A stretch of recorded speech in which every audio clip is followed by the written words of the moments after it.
Joining me on the set from our international affairs desk is Rochelle Ferguson, Bouyahi. Hello to you, Rochelle. Morning.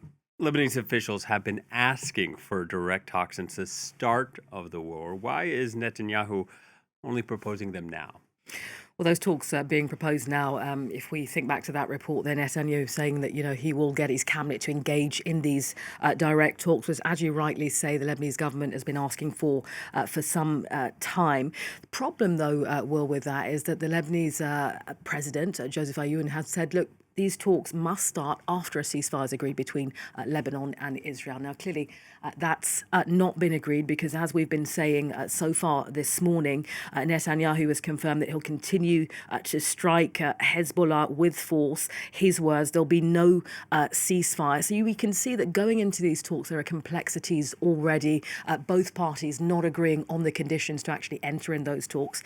If we keep this up, what Netanyahu said on Thursday, he spoke about these talks, these negotiations, focusing on disarming Hezbollah and then establishing peaceful relations between Israel and Lebanon. It's worth saying that this week the Israeli Defense Forces assessed the situation in Lebanon and publicly announced that, in fact, disarming or defeating, fully disarming Hezbollah was unrealistic, was an unrealistic goal, particularly without a full-scale invasion. So again, we're speaking about difficulties going into this.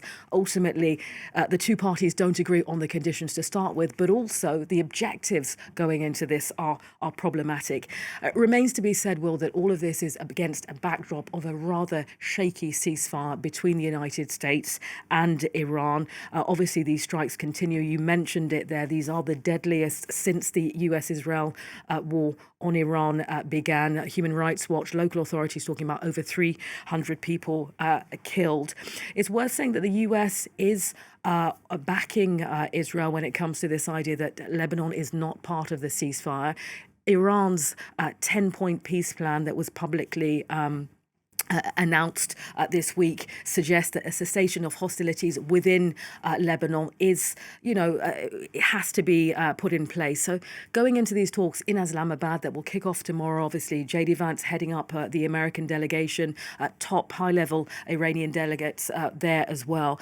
Things are already shaking. Of course, it will go beyond Lebanon. There will also be the question of the Strait of Hormuz, and not to mention stabilizing this critical global energy crisis that everybody is beginning to feel the pinch on. Yes, a lot of issues we'll be discussing in Islamabad then, but these Israeli strikes on Lebanon are something of a sort of ticking time bomb, if you will, going into those talks. I think time bomb is the correct idea here, Will. Of course, these talks will happen. The problem is that there are no guarantees with these talks, only a number of questions that are left. How long is all of this going to take? It would mean that the Israeli cabinet would need to reach some kind of agreement with Lebanese authorities. Again, Benjamin Netanyahu has been clear that the strikes will continue. There are also those who have brought up the idea of this fragile position of the Lebanese government, who have struggled themselves to disarm or bring Hezbollah, or weaken the position of Hezbollah. So that's the first thing.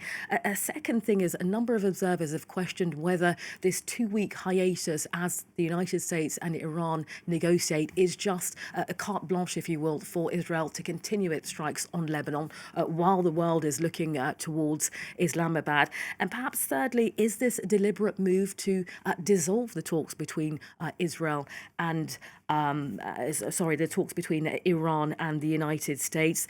If Iran,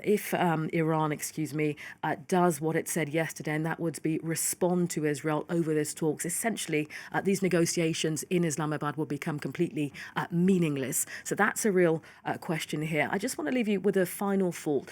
All of this is, causing America to kind of shore up the way that it is managing its ally Israel, its number one ally. Donald Trump, as reported of saying this week, Israel is going to be more low-key in Lebanon.